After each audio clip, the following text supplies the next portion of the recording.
Jadi konflik itu munculnya masalah mulai membesar. Akhirnya Nobita itu dijauhin dan diledekin sama Giant dan Suneo.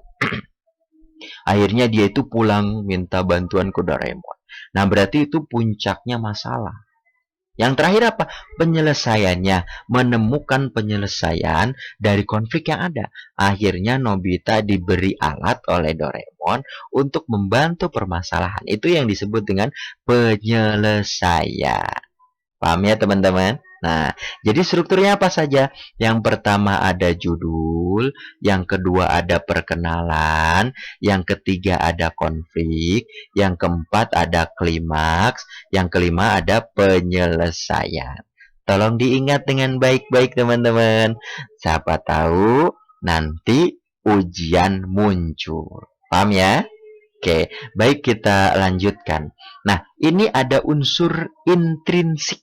Unsur intrinsik itu adalah unsur dari dalam cerita. Unsur intrinsik itu adalah unsur pembangun sebuah cerita.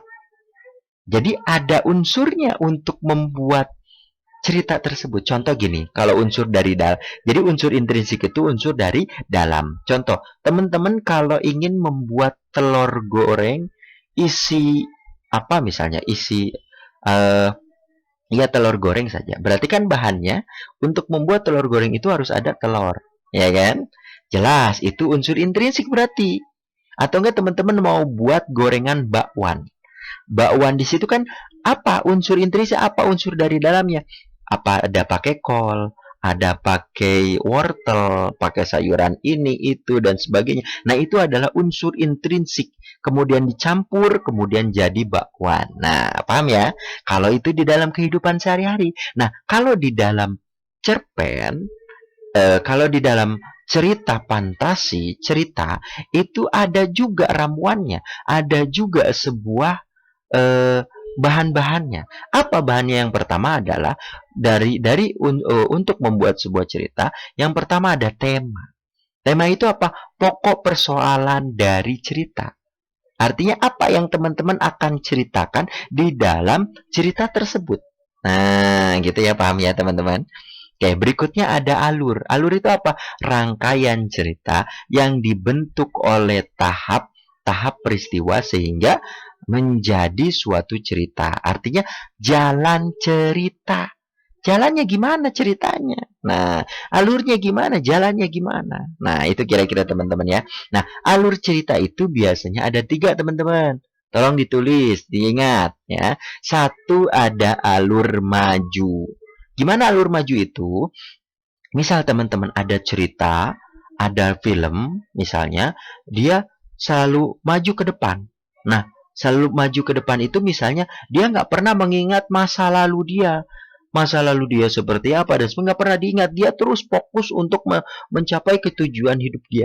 Itu yang disebut dengan cerita maju atau alur maju. Nah, kemudian ada juga alur mundur. Alur mundur itu ceritanya atau filmnya selalu flashback atau selalu memikirkan kehidupan dia waktu dulu. Oh, saya dulu SD itu gini gini gini dan sebagainya dan sebagainya. Artinya hal tersebut itu, cerita tersebut, film tersebut menggunakan alur mundur. Ada juga maju mundur. Maju mundur itu artinya alur campuran. Artinya film tersebut atau cerita tersebut itu biasanya dia ada tujuan ke depan, kemudian setelah tujuan ke depan dia itu sering ada juga mengingat ke belakang. Nah, itu artinya alur maju dan alur mundur. Paham ya? Atau alur campuran. Nah, paham ya? Kalau jadi alur itu apa? Jalan cerita. Nah, kemudian yang berikutnya, yang ketiga ada karakter atau perwatakan atau penokohan.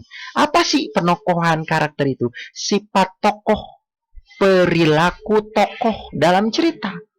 Jadi tokoh itu gimana sih punya sifatnya?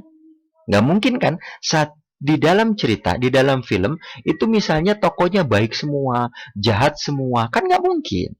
Artinya ada baik dan ada jahat. Harus begitu. Coba kalau semuanya baik semua, yang nggak rame gitu. Nah itu ya. Kalau teman-teman tahu film Ultraman, kalau monsternya nggak menghancurkan kota, itu ya nggak seru.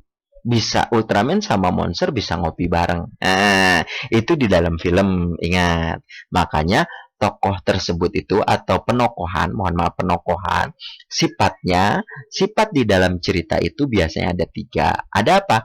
Ada antagonis, protagonis, tritagonis. Nah, kita bahas satu-satu. Protagonis itu tokoh kebaikan.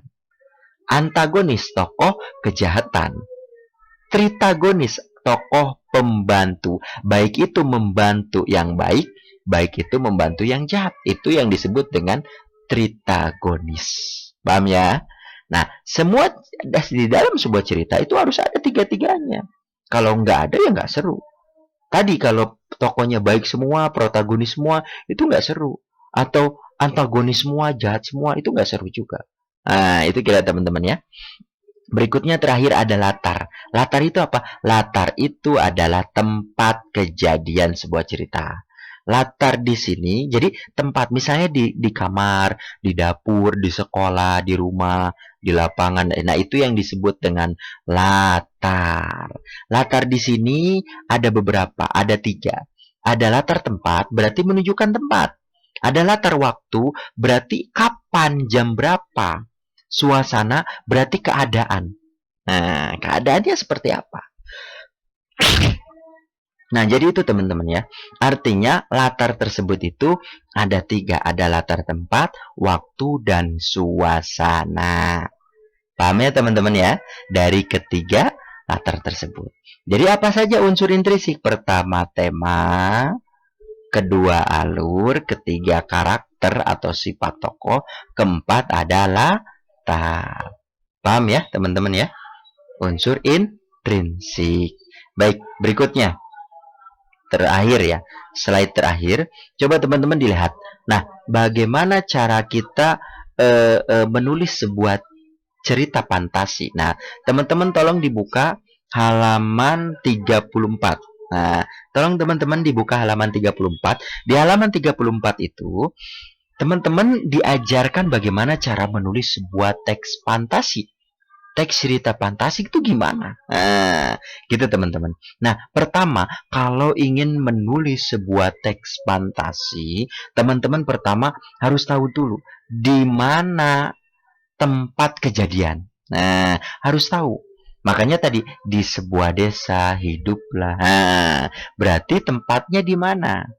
Ini. Jadi teman-teman membaca atau menjawab soal ini, soal-soal yang ini, itu akan membentuk sebuah cerita fantasi. Nah, teman-teman gitu ya. Nah, jadi di mana tempat kejadiannya? Kemudian kapan kejadian berlangsung? Kapan? Misalnya di sebuah desa. Nah, pagi hari gitu kan, terdengar suara azan subuh. Nah, gitu ya, teman-teman. Jadi memang sudah ketahuan gitu. Jadi di mana tempatnya, kemudian berlangsungnya kapan. Kemudian berikutnya siapa tokohnya? Nah, hiduplah keluarga yang sederhana dan mensyukuri apa yang Allah berikan. Nah, keluarga tersebut mempunyai anak yang bernama Andi. Nah, gitu ya teman-teman. Jadi tokohnya sudah terlihat. Nah, paham ya teman-teman ya? Gitu. Terus kemudian bagaimana sifat dari tokoh itu? Andi orangnya sangat ramah, baik, dia rajin belajar, rajin membantu orang tua dan sebagainya. Jadi tokohnya tuh sudah terjawab sifatnya, wataknya, karakternya, kan gitu ya teman-teman. Oke, berikutnya, bagaimana tokoh-tokoh tersebut berinteraksi? Nah, Andi ketika ingin pergi ke sekolah, dia sering tidak sarapan karena di rumahnya tidak ada untuk yang akan dia makan. Tapi dia selalu baik terhadap kedua orang tuanya. Ketika itu Andi apa pamit kepada kedua orang tuanya untuk pergi ke sekolah. Nah, itu berarti cara berinteraksi antara tokoh dengan tokoh. Nah, berikutnya apa lagi di sini? Bagaimana kejadian di awal cerita? Nah, di awal ceritanya itu harus ada pengenalan tadi, Andi. Andi duduk di kelas berapa misalnya kan? Di kelas